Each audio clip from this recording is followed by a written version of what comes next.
Giuliani, like Fernando Sor, are classical era composers that wrote for our instrument. And we're very fortunate to have both of them as composers because they provide a very interesting snapshot of how Beethoven and Mozart's music might have sounded on the guitar. Giuliani is an Italian composer, but really was kind of the most famous of the 19th century guitarists. He was acquainted with Rossini, the opera composer, and Beethoven, and his works really do imitate these larger structures, orchestral opera pieces. Giuliani utilized a form called theme and variation for quite a few of his compositions. In fact, it was the most prominent form that he used for his composing. Andantino is a perfect example of a study in the form of a theme and variation that also gives us a lot of very interesting things to practice. So let's get to it. You'll notice in looking at the piece that the piece has two distinct parts. The first two lines, which have a repeat, and then the last four lines, which also repeat. And you can see just from looking at the score that they're very different. Well, the first two lines help us to set up a very chorale type theme. And what I mean by chorale is there are two voices singing, if you may, at the same time. So I'm going to go ahead and play through the first line. And what I'm going to do is I'm going to break it up so that we can hear the top voice and the bottom voice in that first line. So if I play through just the top note, we have this.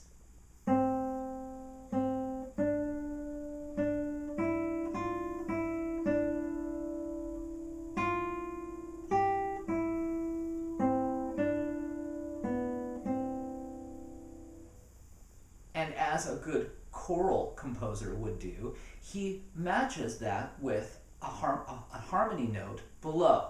If I just play the harmony note, we have this.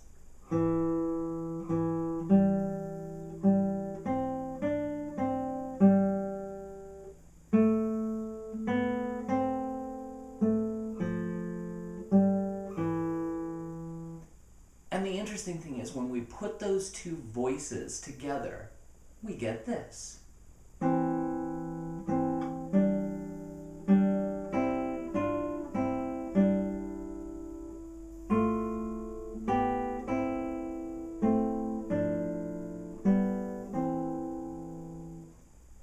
In practicing this, what you're going to want to do is look at each chord and decide how to connect to the next chord. We don't want any breaks in the first two lines. So I'm going to break it down a little bit more. If I start in the first measure, we have what outlines a C chord. The E on the fourth string, the C on the second string. Great, easy shape to start with. So we have that. It's a half note. And the shape repeats again as a quarter note. So the first change we have to worry about is to a D with an open G.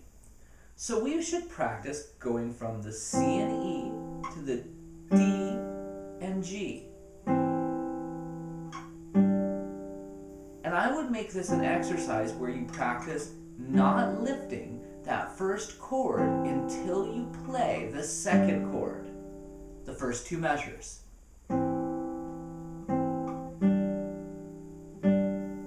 Now we have three quick chords in succession, quarter notes. C and E, D and F, C and E.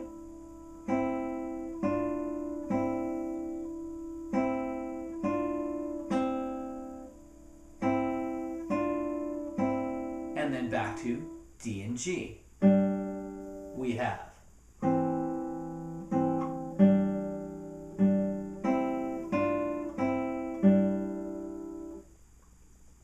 You're going to treat the entire first section of this piece exactly like this, as a series of chords. So I'll continue. The next section, we start out with an A on the third string, with an F on the first string. That goes to a B and G, back to C and E. So we have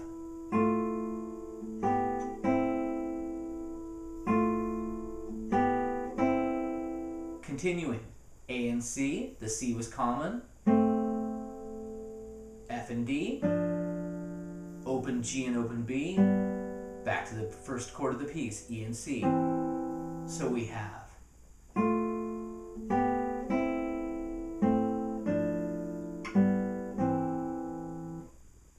the second line picks up right where we just left off. Back to our D and G chord, back to our C and E chord, back to our D and G chord. Now we have a moving top line.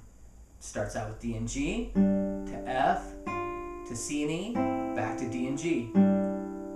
The last part of this line, the last phrase, C natural with your second finger and E, G sharp with your first finger, D with your pinky, A and C, back to F and D, G and C, open strings, back to the first chord. Second line.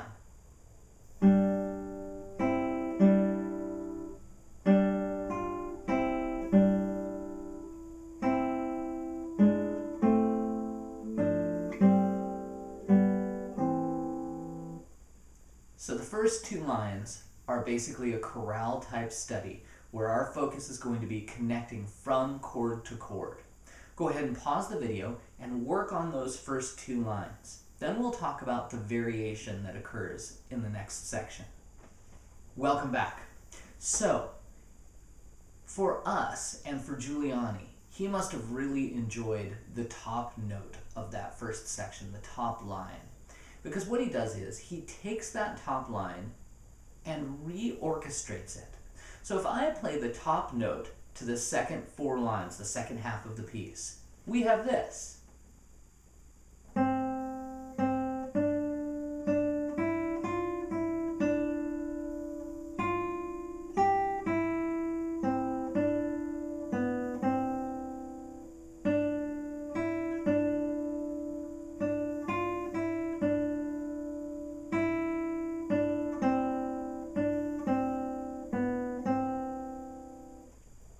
So let's look at the chords in line 3.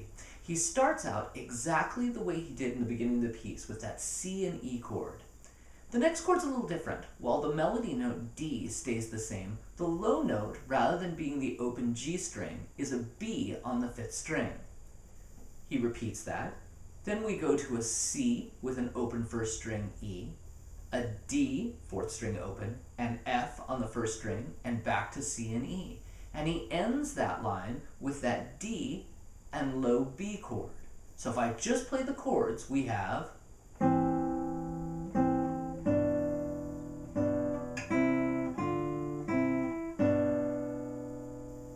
the note in between is just a pedal tone, open 3rd string G.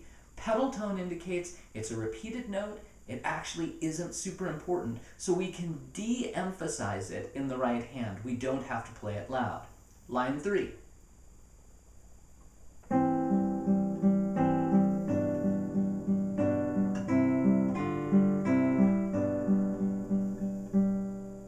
So we can plainly hear that melody staying the same as it was in the first half of the piece. Let's look at the next line. The next line has some repeated chords. D and F. We go to this B on the 5th string with G on the 1st string. Then to our C and E, and back to the first chord of the piece. We go to an F with a D, open strings, open D and open B, and to a C chord. Line 2, just the chords.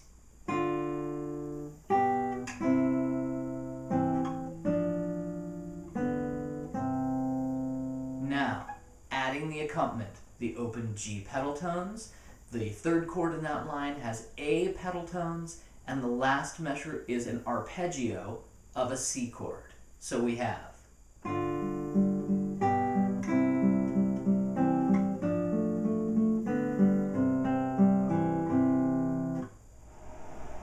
So the next line has a bunch of repeated chords that we've already used. We start out with the B and D chord.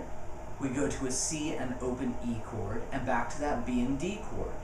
Then in quick succession, we have B and D, open D and F on the 1st string, C and open E, and back to B and D. So here are just our chords for that next line.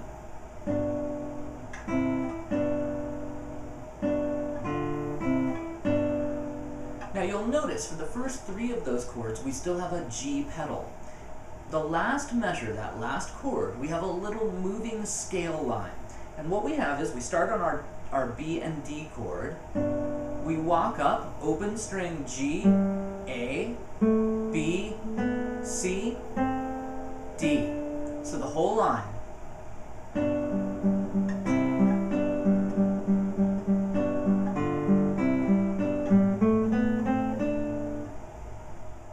The last line.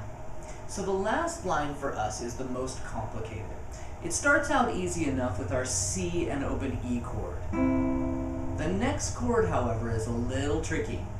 It starts out with the B and D, but rather than an open G, we have a G sharp. So we have this very, very cool E7 chord shape. The next chord goes to A and C on the second string. Now, this next shape is the hardest change of the piece. We have a D on the second string and a low F on the 6th string. So we're going to have to jump from that preceding chord to this shape. I would practice just that shape all by itself. The next shape is a G with a C from the second string. Then G to open B, and back to C. So just the chords in the last line.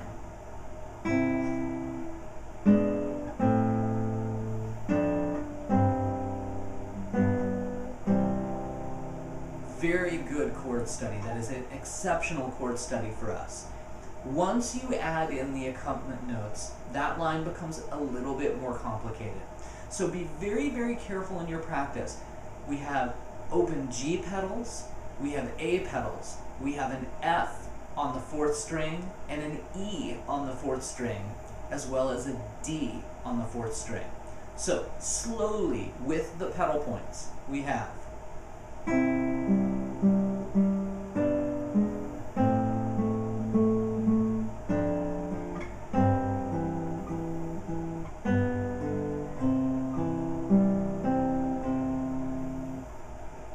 now at speed.